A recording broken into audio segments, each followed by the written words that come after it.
And today we're going to start off with the headline that's hitting every single sports section around the world right now, it seems. Everywhere I look, I see it. It's certainly dominating the boxing world at the moment. According to boxing247.com, in quite the bold move, female warrior Amanda Serrano has vacated her WBC featherweight title as a result of the organization refusing to sanction 3-minute rounds in women's boxing. In October, in what marked the first time since 2007 that women fought as long and about as men, Serrano fought Daniela Ramos in Orlando, Florida, and the fight was scheduled for and went the distance of 12 rounds with 3-minute rounds. Serrano's WBA, WBO, and IBF belts were all on the line, but the WBC belt was not. This, as the organization refused to okay 3-minute rounds on the grounds of, quote, health and safety concerns. Serrano, who won the 12-round decision in improving to 46-2-1, by the way, 30 knockouts, has now taken to social media to announce her decision to vacate the WBC title. She says the WBC has refused to evolve the sport for equality, so I am relinquishing their title. Thank you to the sanctioning bodies who have evolved for equality. If you want to face me in the ring, you have a choice. I've made mine. Moving forward, if a sanctioning body doesn't want to give me and my fellow fighters the choice to fight the same as men, then I will not be fighting for that sanctioning body. And this is quite the move from Serrano, as the story continues, and a clear sign of how committed she is to seeing 3-minute rounds in women's boxing. In vacating one of her world titles, Serrano may miss out on some big fights. However, as she wrote in her message, if you want to face me in the ring, you have a choice. Will potential opponents now choose not to face Serrano due to their concern to not agree to 3-minute rounds? Katie Taylor, who defeated Serrano in a great fight in April 2022, has said that she isn't too concerned about whether it's 2 or 3-minute rounds. Now that Serrano has made it clear she will only fight 3-minute rounds, might we not see a return fight between her and Taylor? Will the fact that Serrano is no longer the undisputed champion alter how many big fights she gets down the road? But credit goes to Serrano for literally putting her beliefs and her desire for equality in the sport first, before titles, before money. We must now wait and see how many fellow female fighters like Serrano's lead and demand 3-minute rounds in their bouts as well. So, quite a move, wouldn't you agree? Let's hear your comments. In other boxing news, we see that Kubrat Pulev is returning to the ring. The Bulgarian brute is going to face Poland's Andras Warwacki. Help me out here, Polish fans. At the hangar in Costa Mesa. Pulev's comeback will occur 17 months after a controversial split decision loss to Derek Chisora, a fight that took place in London, as you might recall. The man who Anthony Joshua stopped shows no signs of wanting to retire despite being 42 years of age. Warwacki aims to build on a first-round knockout earlier this year and upset Pulev. He's 36 years old, by the way, and has more time on his side, obviously, than Pulev. Anyway, it's going to be shown on Fight TV, which is owned by Triller. Remember that name? And $14.99 American will get you that fight. And did you know the other day it was Rocky Day in Philadelphia, and quite a few number of fans showed up to see Sylvester Stallone, who played that famous Philadelphia boxer, on the steps of the Art Museum where his statue, that very iconic statue, now resides. And he was there honoring the 47th anniversary of the release of the original 1976 film. Wow. Which I remember very well as a 16-year-old. Wow, very good movie. Sunday, December 3rd, it's Rocky Day. Stallone told his fans, some in Balboa fedoras, others in boxing robes and leather jackets, almost all with umbrellas, though, as it was a rainy day. Remarkably, he said, who would have believed it? Certainly none of the 13 schools I attended would have, nor the studios that rejected a feature film that won 3 Academy Awards, including Best Picture. He said, I want to thank all of you from the bottom of my heart because we are very close to all of you all who, believe it or not, is the real life Rocky. because you live your life on your terms. You try to do your best and keep punching.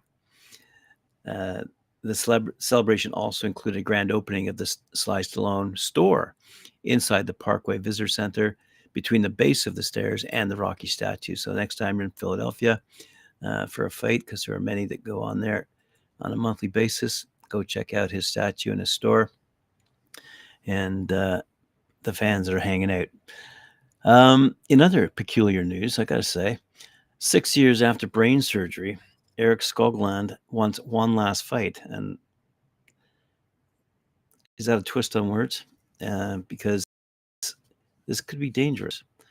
Skogland almost lost his life in 2017 after a sparring session turned into quite a serious health situation, which required brain surgery.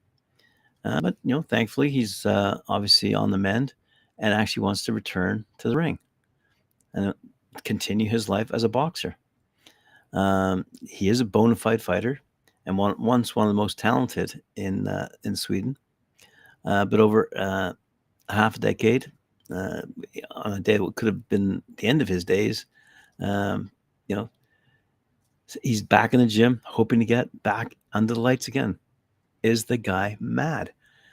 Anyway, let's move on. Opponent, Josh Kelly, who's about to face the South African Rorik Knapp. Rorik Knapp had to back out of that fight because of an injury.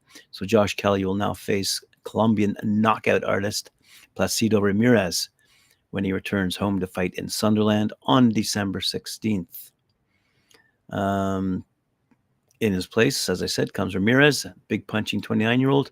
He's going to head to England next week, knowing he can catapult himself into the world title contention by wrecking Kelly's homecoming party. That's for sure.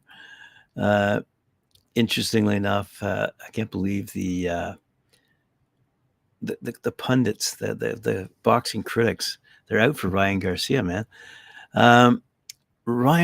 Ryan Garcia warned to stop using Floyd Mayweather shoulder roll. Ryan Garcia used a Floyd Mayweather staple in his comeback victory over Oscar Duarte, but has been warned against doing it in the future. The Golden Boy star stopped Duarte in 8 rounds to put himself in the mix for a world super featherweight title. However, plenty of those involved in the sport caught Garcia attempting the Mayweather trademark shoulder roll. Garcia's execution left a lot to be desired. He was then advised to remove it from his repertoire moving forward.